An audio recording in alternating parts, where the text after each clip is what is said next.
Un día más tenemos un programa que vamos a dedicar a un tema de actualidad. Nos acompaña Angelines Nieto. Buenos días, Angelines. Buenos días.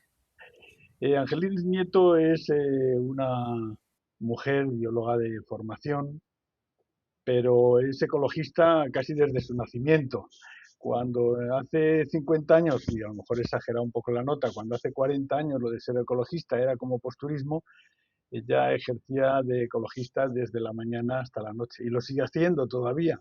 Hay gente que eh, trabaja para la comunidad un día y está bien, como decía la canción, trabaja un mes y está muy bien también, y trabaja un año y también sigue, pero los imprescindibles son gente como Angelines, que cuando el ecologismo aquí en Madrid y en todo el país, pues era, como decía, casi un tema de postureo, pues ella estaba apostando muy directamente porque, entre otras cosas, consideraba que la ecología iba a ser un problema para mucha gente que estaba en contra de que la naturaleza pudiera ser dominada, entre comillas, pero con cierto raciocinio, cosa que no se ha utilizado durante mucho tiempo.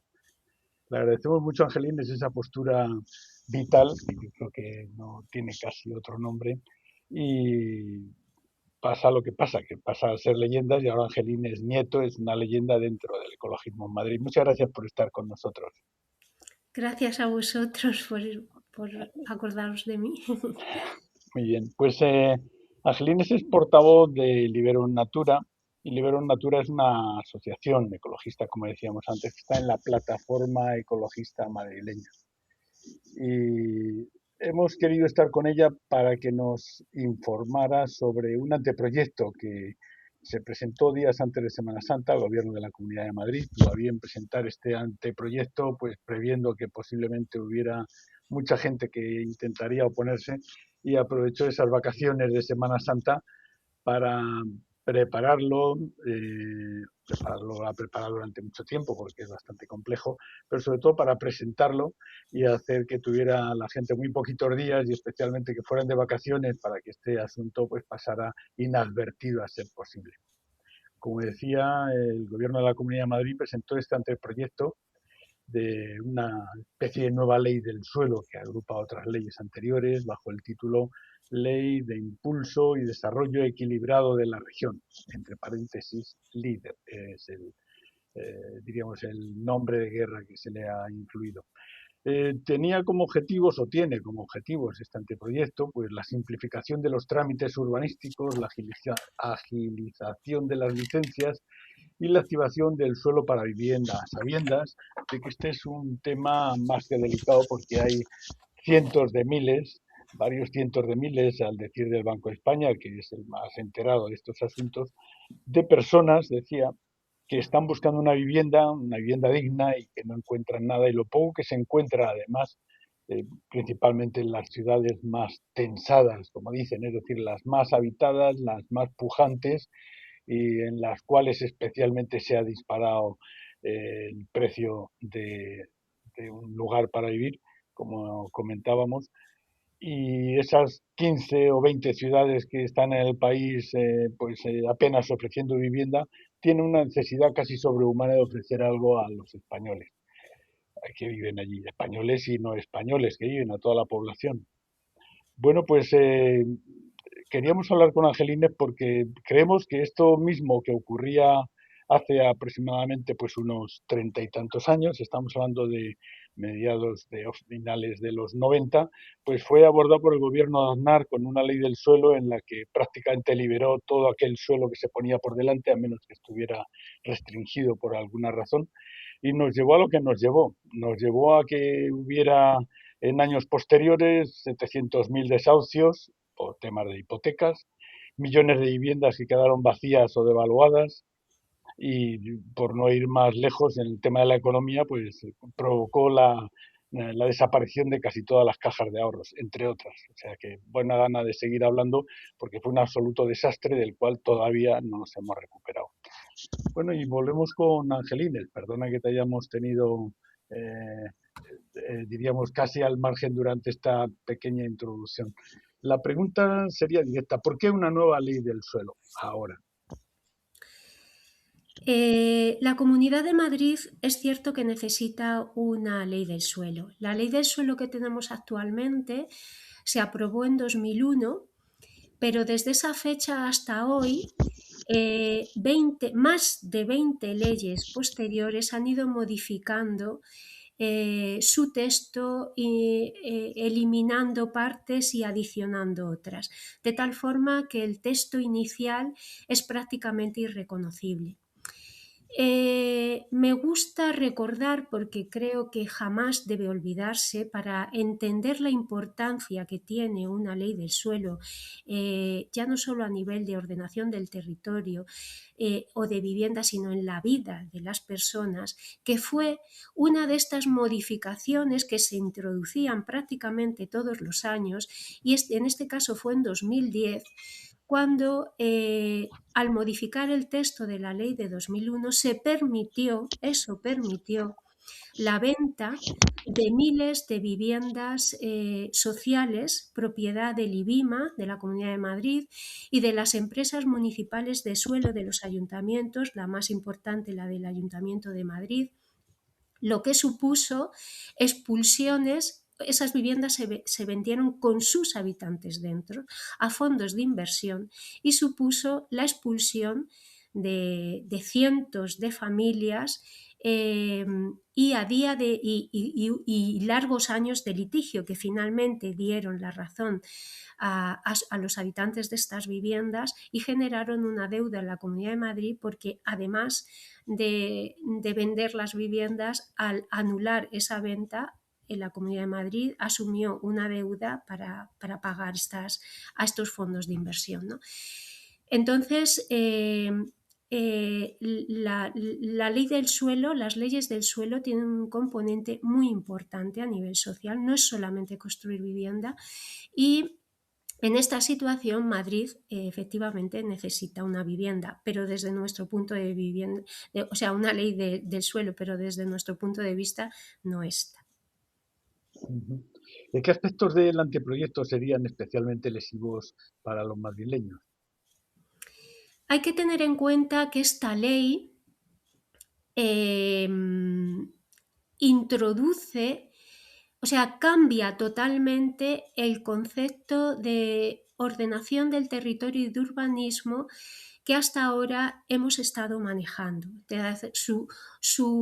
Su efecto es a nivel global, a nivel del territorio, a nivel urbanístico, a nivel social y ambiental, pero si destacamos algunas cuestiones o sea, lo más importante es el debilitamiento de los mecanismos de intervención público en el urbanismo, porque como ya hablaremos más adelante, cómo se introduce la iniciativa y entidades privadas, una reducción de los estándares urbanísticos. Hay que tener en cuenta que esta ley, en la exposición de motivos, cuando la propia ley se justifica a sí misma, una de las justificaciones es generar esta posibilidad, o sea, incrementar la construcción de vivienda, pero curiosamente esta ley lo que hace es reducir, o al menos no aumentar respecto a lo que ahora hay, bueno, sí, podemos decir reducir los estándares urbanísticos, es decir, que las dotaciones que vamos a tener, hospitales, colegios, polideportivos, servicios, se olvida totalmente de establecer unos estándares mínimos para la vivienda social pública de alquiler, y luego introduce una profunda desregulación del suelo no urbanizable, que esta ley llama suelo rural, y lo liga, se enlaza con lo peor de la ley del todo urbanizable, como has estado mencionando, supeditando el interés general al interés particular de promotores y propietarios. Eh, si no he entendido mal, el anteproyecto también introduce la posibilidad de privatizar la gestión urbanística madrileña. ¿Es cierto eso? ¿Y hasta qué punto, hasta qué límite sería eso? Si es que Sí, la ley actual, el texto actual de la ley 2001, a través de esas múltiples modificaciones que ha ido teniendo a lo largo de este tiempo, ya ya ha introducido y ya contempla la participación de entidades privadas en parte de la gestión, por ejemplo, en la concesión de licencias. Pero lo que hace esta ley es ampliar e introducir la gestión privada incluso en procesos de tramitación como puede ser la evaluación ambiental.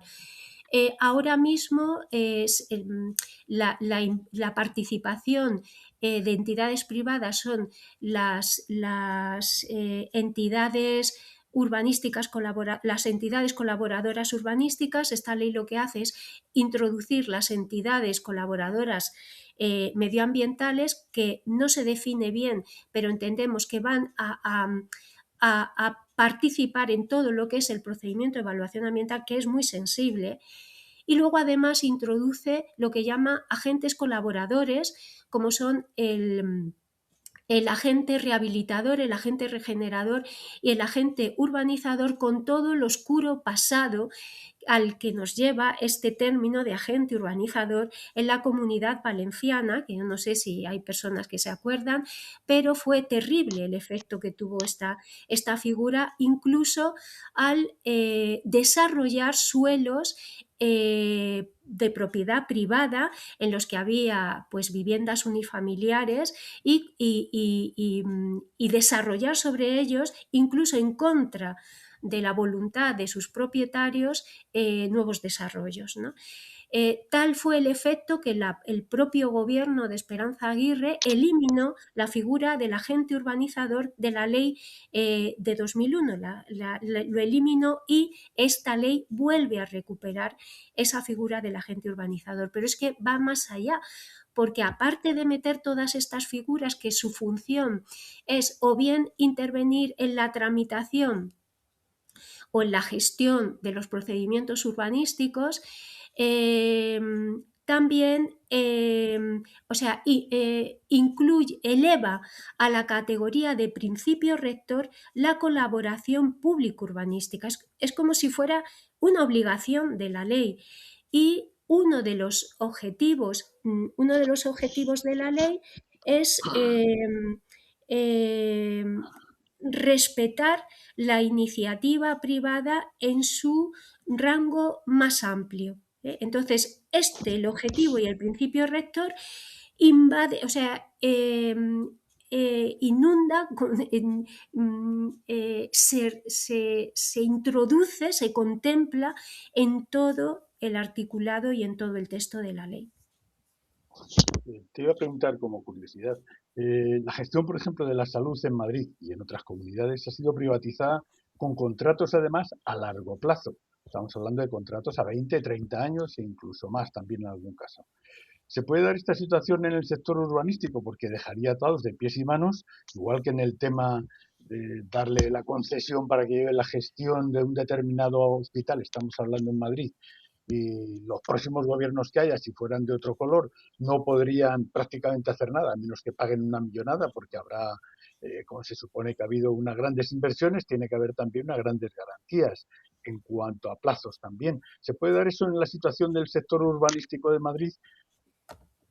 Sí, para entender el alcance de lo que supone lo que estamos hablando, cuando hablamos de privatización del proceso urbanístico, del urbanismo, tenemos que entender la importancia o lo que es el urbanismo y la ordenación del territorio. Ya comentaba antes cómo, a través de una simple modificación de un artículo de una ley, se produjo el desastre de la venta de viviendas con sus habitantes dentro y todo lo que supuso hace unos años. El urbanismo, hay que tener en cuenta que el urbanismo no es solo construir. El urbanismo es una función social y debe regirse por el interés general. Es decir, el urbanismo no es solamente construir vivienda, es generar es permitir que las personas que vivan en esas viviendas tengan la mejor calidad de vida. ¿Y cómo se consigue esa calidad de vida? Pues teniendo un entorno adecuado, con los servicios adecuados, hospitales, con las dotaciones necesarias, zonas verdes, centros culturales, polideportivos. Y para construir todo eso necesitamos suelo donde poderlo instalar, donde poder construir el hospital, donde poder construir los colegios. Por lo tanto, el urbanismo lo que hace es diseñar la ciudad para que nuestra vida sea lo mejor posible. Ya vivamos en una ciudad densamente poblada, una ciudad menor o un pueblo, por pequeñito que sea, por pocos habitantes que tenga, hay que permitir que sean 5 o sean 3 millones, esas personas vivan lo, con la mejor calidad posible. Por eso el urbanismo tiene que ser público, tiene que ser una función pública y tiene que anteponer el interés general. ¿Qué pasa? Que si la ley, no es que esta ley, como en el caso de la sanidad, firme contratos con entidades privadas, lo que hace es permitir que quien diseñe la ciudad sea el promotor, el inversor, el agente X, las entidades colaboradoras. ¿Qué pasa? Que un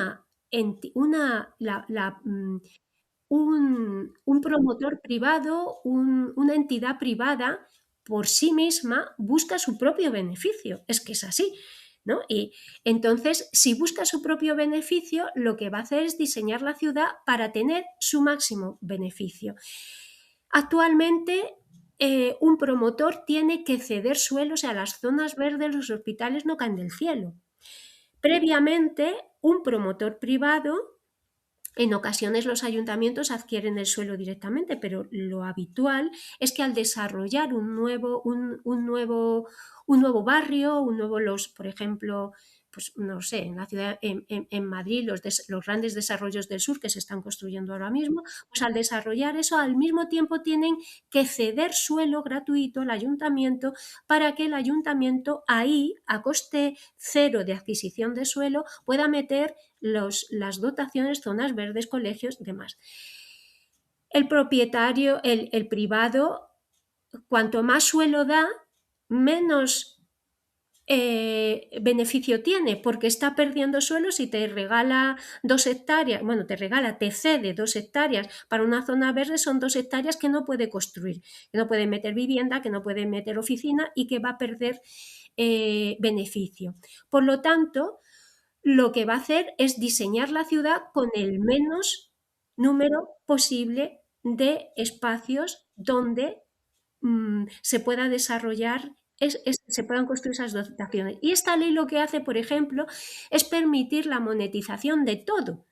De todo. O sea, si no tienes suelo para ceder zona verde, le das dinero al ayuntamiento. Si no tienes suelo para desarrollar, para dotaciones de otro tipo, le das dinero al ayuntamiento. El ayuntamiento tendrá dinero, pero tú, como vecino de ese barrio, no vas a tener dotaciones, porque esa dotación se ha monetizado, se ha dado al ayuntamiento para que se supone que lo construya en otro sitio, pero no en tu barrio, porque el promotor ha macizado tanto tu barrio para meter cada vez más construcción lucrativa que no tienes. Entonces, puede llegar un momento que sí tengamos vivienda, porque esta ley permite aumentar edificabilidades. Bueno, puedes tener vivienda, pero ¿en qué calidad de vida vamos a tener en estas nuevas ciudades? Durante la pandemia, comprobamos lo importante que es tener espacio en nuestras viviendas y tener espacio en el exterior, las zonas verdes, pues esta ley va en contra de todo eso. Entonces, privatiza a través de darle al promotor privado la posibilidad de diseñar nuestro lugar donde vamos a vivir. En principio, sí, en principio eso parece que es una manera de agilizar, la situación. ¿Es eso tan cierto como lo que aparece? Perdón. Lo que la ley dice es que elimina trámites administrativos para agilizar la concesión de licencias. Em, Agilizar la concesión de licencias sería tan sencillo como aumentar la plantilla de personal que tramita esas licencias. En primer lugar, no hay ningún dato, o sea, la Comunidad de Madrid, los ayuntamientos, sobre todo la Comunidad de Madrid, insiste siempre en que hay que agilizar los trámites y cómo se agilizan, eliminando controles administrativos. Desde nuestro punto de vista, eso es un error, porque lo que estás generando es mayor inseguridad jurídica, que es lo que ellos dicen que quieren eliminar con esta nueva ley. Y además es que no hay datos, repiten eso una y otra vez, pero no te dicen el cuello de botella está aquí, no, de las licencias solicitadas, X licencias al año solamente salen tantas y es por esto. Eso nunca lo dicen, simplemente repiten y repiten. Entonces, en lugar de analizar por qué se retrasan la concesión de licencias, qué está pasando en la tramitación del planeamiento. También otra cosa que repiten es que el planeamiento, la aprobación se alarga mucho en el tiempo. Entonces, en lugar de analizar por qué está sucediendo eso e incrementar las plantillas de los municipios y de la propia Comunidad de Madrid, ¿qué se hace? Meter a la propiedad, a la iniciativa privada. La iniciativa privada,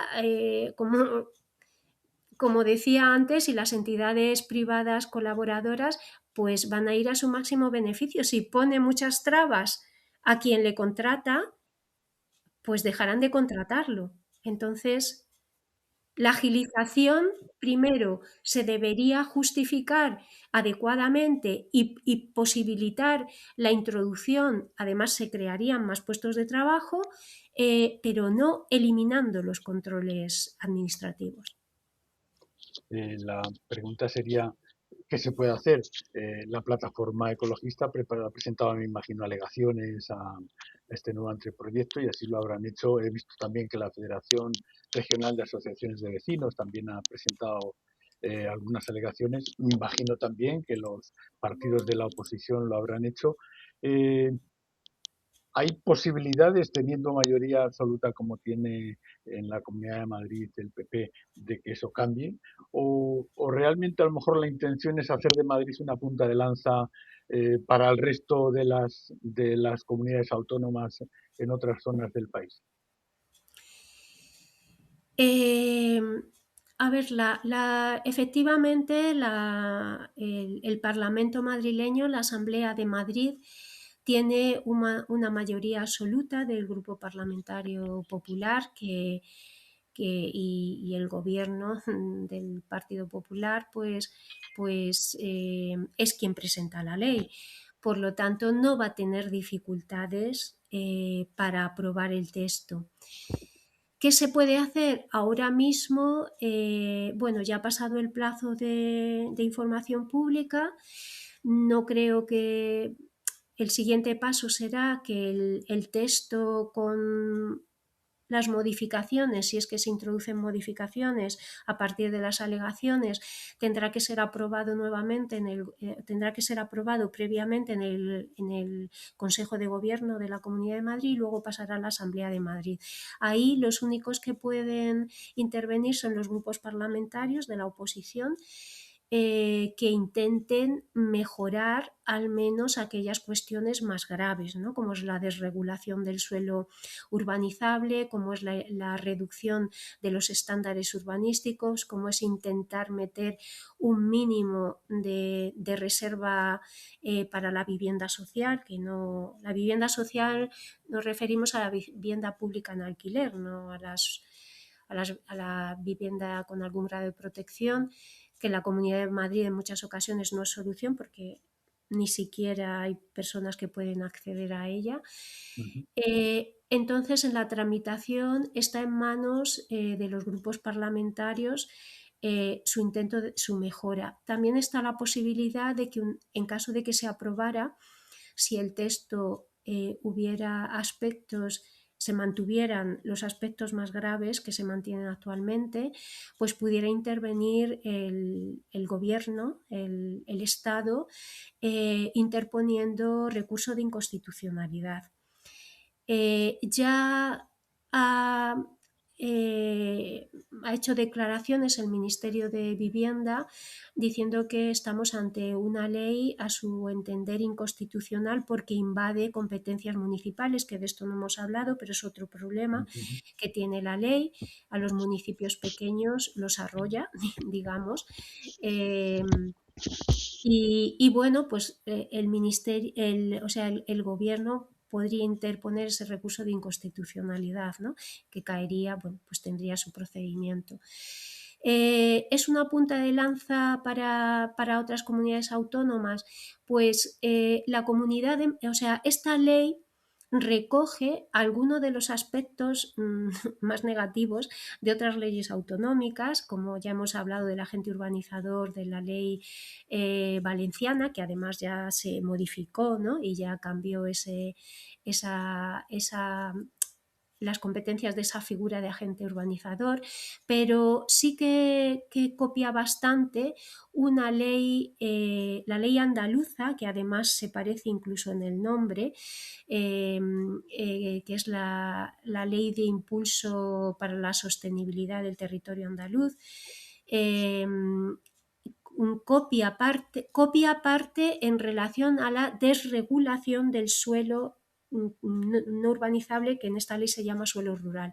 Pero la ley de Madrid da un paso más y lo que hace es introducir una cuestión, desde mi punto de vista, que no lo sé si una comunidad autónoma puede hacer eso, no sé si es inconstitucional o no, pero que lo que hace es limitar al máximo la posibilidad de que el ciudadano pueda recurrir al planeamiento ilegal. Entonces, eso, si sale adelante, me imagino que será replicado en otras comunidades autónomas. Bueno, pues yo creo que has pegado un pequeño repaso, o más que pequeño, digamos, al anteproyecto de ley, y confiemos que tenga sus consecuencias en el Parlamento en cuanto a que se rectifique y se mantenga el control público del urbanismo en Madrid, por lo menos. Te agradecemos mucho que hayas estado con nosotros y confiamos en poder contar contigo para próximos programas, especialmente con el tema medioambiental, eh, en el cual nos puede ser de gran ayuda. Muchas gracias, Angelines Nieto, y hasta la próxima. Muchas gracias a vosotros.